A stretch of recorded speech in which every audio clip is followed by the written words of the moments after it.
نن زموږ د جمعې اذان شروع خلک په څه شک دا اسلام وایي دا دین وایي د خپل دین توهین موږ پخپله کړی نبي علیه الصلاة والسلام فرمایي زما پر امت باندې داسې زمانه روان ده چې د نړۍ کفار به د دې په مقابله کې د دې د تباه کولو لپاره د دې د ځپلو لپاره د دې د ختمولو دپاره داسې سره راټولېږي لکه یو سرخان چې هوار کې او شورواوي پر کښېږدي پر دا یوه کسه خلک څنګه سره راټولېږي داسې به یو د بل دعوت ته سره ورځي سره راټولېږي او دا به بیا په یو دم باندې مسلمان تباه کړي صحابه وایي یا رسول الله خدای دا دور په موږ نه راولي په دا وخت کې به مسلمانان ډېر وي که کم وي د الله رسول صلی الله علیه وسلم وایي د مسلمانانو تعداد به دومرې لکه د سمندر پر سر چې کم زګ دی پر هغه زګ چې کومې خاشي یا چې کم دلته مندونه و رودونه را روان دي د دې پر سر چې څومرې خاشې بهیږي څومرې زګ وي د مسلمان تعداد به در هغه هم زیات وي یا رسول الله نو بیا د الله رسول صلی الله علیه وسلم وایي په دې کې به دوه شان زیات سي یو به د اولاد مینه وي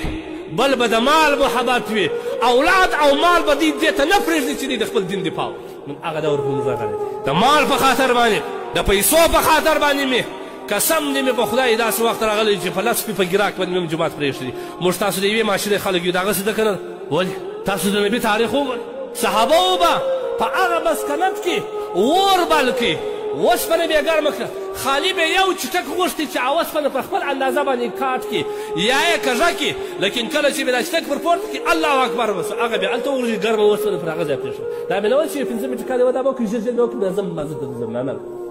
په اذان باندې هلته پرېښوده نن زموږ د جمعې اذان شروع خلک په څه شک دی دا اسلام وایي دا دین وایي د خپل دین توهین موږ پخپله کړی ګیله مه قسم په خدای که یا د ډنمارک نه ګیله وکړم چې زما د رسول کارټون جوړوي صلی الله علیه وسلم یا د ناروي یا د بل ملک چې زما د رسول توهین کوي ما پخپله دین ته کم عزت ورکړی ما کم عزت ورکړی دین ته چې زه د بل اغیار نه ګیله ټوله هفته موږ سردار دغه سوداو ته فارغ وي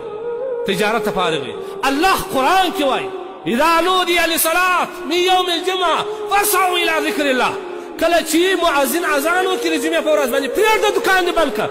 خاورې وخوره نه به مړېږې په دې ورځ باندې نه به الله پاک جل جلاله تا ته په دې ورځ باندې ډالر راوړي پرېږده پر هغه ځای باندې دا کار پرېږده فاسعوا الى ذکر الله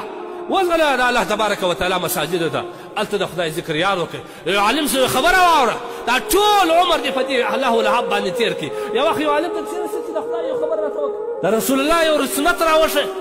ولې دومرې مستغنیان یاست ولې دونه د خدای او د دین څخه بې پروا یاست نو بیا د خپل عذاب ته هم ګورئ لهذا ګورئ عزیزان دا زموږ مسله ده موږ اجتماعي فقهاو او خاص کار بیا زموږ دغه فقهي مجلس بیا د دې په تایید باندې دا مسله ایستلې ده کله چې د جمعې اول اذان وسي